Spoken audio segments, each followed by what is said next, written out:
नमस्कार, मैं हूं आशुतोष और आप देख रहे हैं सत्यहिंदी.com। सत्यहिंदी.com के खास कार्यक्रम आशुतोष की बात में आपका स्वागत है। आज हम फिर एक बार बातचीत करेंगे भारत और चीन के संबंधों पर और जो तनाव भारत और चीन के रिश्तों में आया है और जिस तरीके से चीन भारत की सीमा में घुसकर भारत की जमीन को उसने कब्जा कर लिया है उसके बारे में। और आज की तारीख में देश के प्रधानमंत्री नरेंद्र मोदी से सिर्फ और सिर्फ एक सवाल पूछना चाहिए। सवाल ये पूछना चाहिए कि भारत की जो जमीन चीन ने कब्जा कर ली है जबरदस्ती, वो जमीन भारत देश के प्रधानमंत्री कब उनसे छीनेंगे और कब चीनी सेना को खदेड़ कर उनकी अपनी जमीन पर पहुंचाएंगे। इसके अलावा कोई दूसरा सवाल आज की तारीख पे नहीं है। कौन जिम्मेदार है, क्यों हुआ, कैसे हुआ, किस लिए हुआ, किसकी वजह से हुआ, ये सारे सवाल आज की तारीख में गौड़ हैं। जब इंक्वायरी होगी तब इसके बारे में सवाल भी पूछे जाएंगे और जवाब मिलेंगे। तो इस पर हम चर्चा करेंगे, लेकिन उसके पहले छोटी सी अपील, जैसा कि मैं रोज करता हूं, और अपील यह है कि आज के समय में पत्रकारिता करना मुश्किल हो रहा है, सच कहना और भी मुश्किल है। ऐसे में आप लगातार हमारा मनोबल बढ़ा रहे हैं, हमें सहयोग दे रहे हैं। हमारा आपका ये सहयोग हमको सच्ची पत्रकारिता करने के लिए बहुत प्रेरित करता है और हम आपकी इतनी सी गुजारिश करते हैं कि इस वीडियो के नीचे जो डिस्क्रिप्शन है उसमें आपको एक लिंक मिलेगा। उस लिंक को आप क्लिक करेंगे और उसके बाद अगर आप हमें आर्थिक भुगतान करेंगे तो हमें बहुत मदद मिलेगी, सच को सच में। और फिर आज के विषय की बात करते हैं। सवाल सिर्फ इतना सा है और सवाल देश के प्रधानमंत्री से है।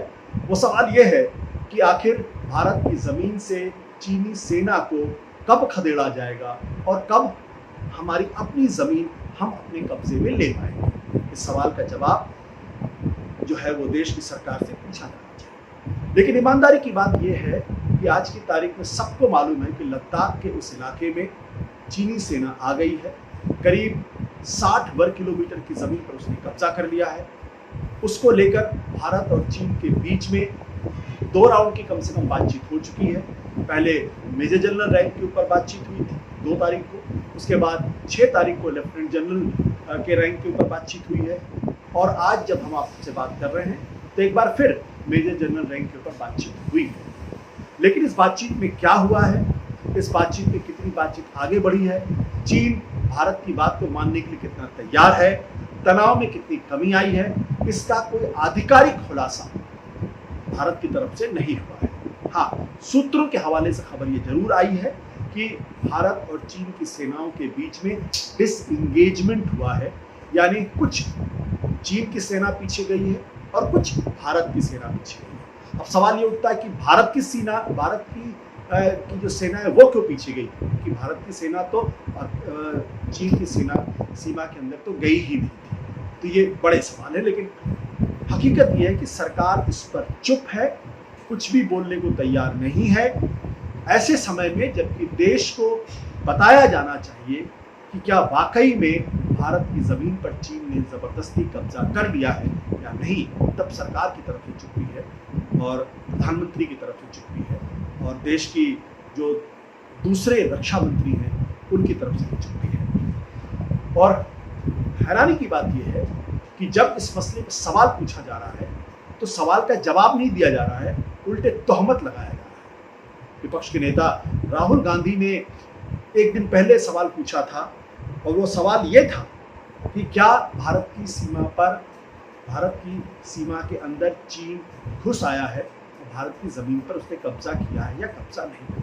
इसका कोई जवाब सरकार की तरफ से नहीं आया। उसके बाद राहुल गांधी ने बुधवार की सुबह ट्विटर पे एक सवाल पूछा। उन्होंने कहा चीनी अंदर घुस आए हैं, लद्दाख में हमारे इलाके पर कब्जा कर लिया है, प्रधानमंत्री चुप हैं, वह दृश्य से गायब है। जाहिर सी बात है इसका जवाब देश की सरकार को देना चाहिए। देश लोकतंत्र है, कोई तानाशाही नहीं है, अधिनायकवाद नहीं है। और अगर इतना गंभीर अगर हादसा हुआ है या इतनी गंभीर चीज हुई है तो सरकार जवाबदेह है इसका जवाब देने के लिए कि हुआ क्या है। बजाय इसके कानून मंत्री रविशंकर प्रसाद उतरे और उन्होंने राहुल गांधी पर ही तोहमत लगाई। उन्होंने ये कहा कि अंतर्राष्ट्रीय मामलों के इतने गंभीर सवाल ट्विटर पर नहीं पूछे जाते। और फिर उन्होंने ये कह दिया ये वही राहुल गांधी हैं जो बालाकोट के समय में और उरी के समय में भारतीय सेना से सबूत मांगते हैं। अब जो सवाल पूछा गया था उस सवाल का जवाब तो कानून मंत्री ने नहीं की। फिर मैं दोहराता हूँ, कानून मंत्री से भी, देश के प्रधानमंत्री से इस सवाल का जवाब आपको देना चाहिए। पहला, क्या भारत की जमीन पर चीन ने कब्जा कर लिया है, और दूसरा, चीन के कब्जे से भारत की जमीन को आप कब छोड़वा रहे हैं। लेकिन हैरानी की बात है, जो राहुल गांधी और सरकार के बीच की राजनीति है उससे इतर इस सवाल का जवाब हमने तलाशने की कोशिश की कि आखिर क्या चीन भारत की जमीन को छोड़ सकता है, छोड़ेगा भी या नहीं छोड़ेगा। और हमने कई जो सेना के एक्सपर्ट माने जाते हैं, जो रक्षा के एक्सपर्ट माने जाते हैं, जो रणनीति के एक्सपर्ट माने जाते हैं, जो कूटनीति के एक्सपर्ट माने जाते हैं, उन लोगों से उनको पढ़ने की कोशिश की। इस मामले में जो जवाब निकल कर सामने आया है वो जवाब संतोषजनक बिल्कुल नहीं है, और वो एक अंग्रेजी का शब्द है, बहुत ग्रिम पिक्चर पेश कर रहा है, यानी एक बहुत ही गंभीर तस्वीर पेश कर रहा है, निराशाजनक तस्वीर पेश कर रहा है, जिसका अर्थ ये निकलता है कि चीन जो है वो शायद इस बार जो भारत की ज़मीन पर उसने कब्जा किया है वो उसको छोड़ने वाला नहीं है, और भारत को इसी बात से संतोष करना पड़ जाएगा। और सिर्फ क्योंकि वो कुछ शायद मिलिट्री लेवल पे या सैनिक लेवल पे इतना बड़ा खतरा मोल लेने के लिए तैयार नहीं है कि चीन की सेना को तो पीछे ढकेलने के लिए इस पर हमला करें। अजय शुक्ला ये रक्षा मामलों के बड़े विशेषज्ञ माने जाते हैं और लगातार इस संकट के ऊपर वो लिख भी रहे। उन्होंने द वायर में लिखा है और उन्होंने कहा है कि जब 6 तारीख को लेफ्टिनेंट जनरल रैंक के ऑफिसर्स के बीच मीटिंग हुई चीन के साथ, तो भारत की तरफ से कहा गया कि मई के महीने में जो आपने भारत की ज़मीन पर कब्जा किया है, आप उस कब्जे को छोड़िए और अप्रैल के महीने में जो स्थिति थी वहां पर आप लौट जाइए। उनका कहना है कि सूत्रों ने जो उनको जानकारी थी उनके मुताबिक चीन ने फ्लैटली इस बात को रिफ्यूज कर दिया है और उन्होंने एक्नॉलेज तक नहीं किया है। दूसरी बात, उनका कहना है, जैसे हमने आपको पहले बताया था कि पेंगांग शो, गैल्वन वैली और टॉप्सटन, ये 3 इलाके हैं जहां पे चीन इस वक्त कब्जा करके बैठा हुआ है। गैल्वन घाटी के ऊपर चीन पूरी तरीके से अपना कब्जा मानकर चल रहा है और वो उसको अपनी जमीन मान के चल रहा है, और ऐसे संकेत हैं कि वो गैल्वन घाटी को छोड़ने के लिए किसी तरीके से तैयार नहीं है। आपको बता दें, गैल्वन घाटी भारत के लिए इसलिए इम्पोर्टेंट है क्योंकि जो कराकोरम दर्रे की तरफ जो रास्ता जाता है, उसकी तरफ जो सड़क जाती है दौलतबेग ओल्डी वाली, वो वहाँ से करीब 1.5 किलोमीटर की दूरी पर है। और अगर गैल्वन घाटी की चोटी पर अगर चीनी सेना है तो कभी भी उस रास्ते को काट सकती है और भारत का जो मूवमेंट है उसको हमेशा के लिए वो हैम्पर कर सकते हैं। तो अजय शुक्ला की बातचीत से बिल्कुल स्पष्ट लग रहा था कि चीन फिलहाल बहुत मजबूती के साथ, जिद्दपने के साथ अड़ा हुआ है और वो भारत की जो ज़मीन उसने कब्जा कर ली है, छोटी मोटी जगह तो छोड़ देगा, लेकिन जो गैल्वन घाटी पर उसका दावा है उसको छोड़ने के लिए तैयार नहीं है, और ये भारत की चिंता का विषय है। उधर एक दूसरे बड़े एक्सपर्ट हैं जिनका नाम है प्रवीण साहनी। उन्होंने बहुत लंबा लेख लिखा है, अगेन उसने द वायर में लिखा है, और उस लेख पे उन्होंने 2-3 चीज़ें कही हैं। पहली बात उन्होंने कही है कि दरअसल ये जो संकट है, इस संकट की जड़ में कहीं ना कहीं जो 5 अगस्त 2019 को जो झटके में धारा 370 को हटाने का काम, शिथिल करने का काम केंद्र की सरकार ने किया था, दरअसल ये उसकी जड़ में है। और ये बात चीन को पसंद नहीं आई थी, क्योंकि जिस तरीके से लद्दाख को यूनियन टेरिटरी में कन्वर्ट कर दिया गया था, उसी समय चीन ने अपनी तगड़ी नाराजगी जाहिर की थी।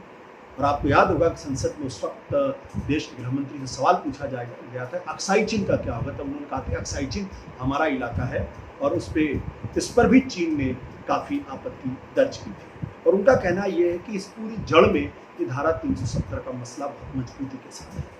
उन्होंने एक और चीज़ कही, और जो ज़्यादा खतरनाक बात है, उनका कहना यह है कि धारा 370 वो मसला है जिस पर चीन और पाकिस्तान दोनों के हित आके मिल जाते हैं। और हमने पिछले दिनों ये देखा कि चीन ने पाकिस्तान के को हर अंतर्राष्ट्रीय मंच पर उनकी मदद की है। यहाँ तक कि वो भारत के खिलाफ एक तरीके से मुहिम भी उन्होंने की, और जो सिक्योरिटी काउंसिल में जब मामला गया था उसको भी चीन ने स्पॉन्सर किया था। ये करीब 40-45 सालों के बाद ऐसा हुआ, हालांकि उसका कुछ ज़्यादा नतीजा नहीं निकला।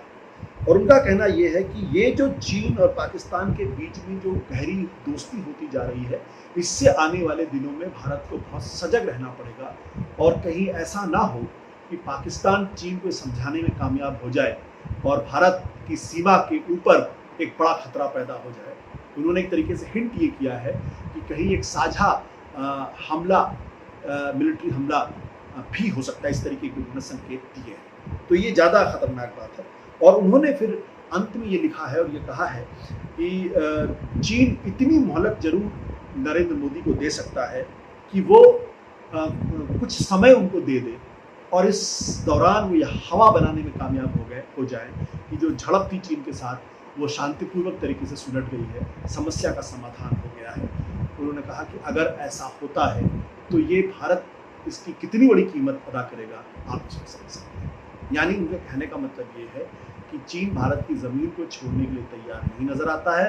हाँ, वो नरेंद्र मोदी को, देश के प्रधानमंत्री को या भारत की मौजूदा सरकार को थोड़ा सा माहौल बनाने के लिए दे सकता है कि चलिए भाई, हमने समस्या का समाधान हो गया है। हकीकत में समस्या का समाधान नहीं हुआ है। एक तीसरे बड़े एक्सपर्ट हैं जिनका नाम है ब्रह्मचेलानी, जिन्होंने जापान टाइम्स में एक लेख लिखा है, और उस लेख में उन्होंने इस बात का जिक्र किया है कि दरअसल पिछले 6 सालों में जिस तरीके से नरेंद्र मोदी ने चीन के सामने पॉलिसी ऑफ अपीजमेंट यानी तुष्टीकरण की नीति अपनाई है, ये उसका नतीजा है कि आज चीन भारत की सीमा के अंदर घुस आया है और हमारे सीने पर मूंग दल रहा है।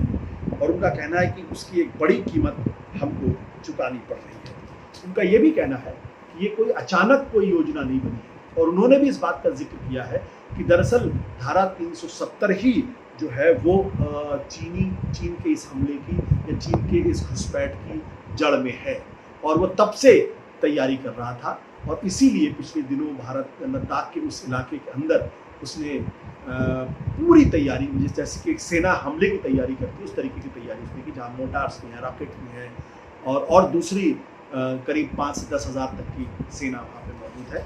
और अंत में उन्होंने अपने लेख में लिखा है, जो मैं अंग्रेजी में उसको अंग्रेजी में पहले पढ़ देता हूँ, फिर आपको हिंदी में बताऊँगा। तो अंत में उन्होंने लिखा है कि Modi has himself to blame for this state of affairs with his excessive personalization of policy and stubborn strategic naivete.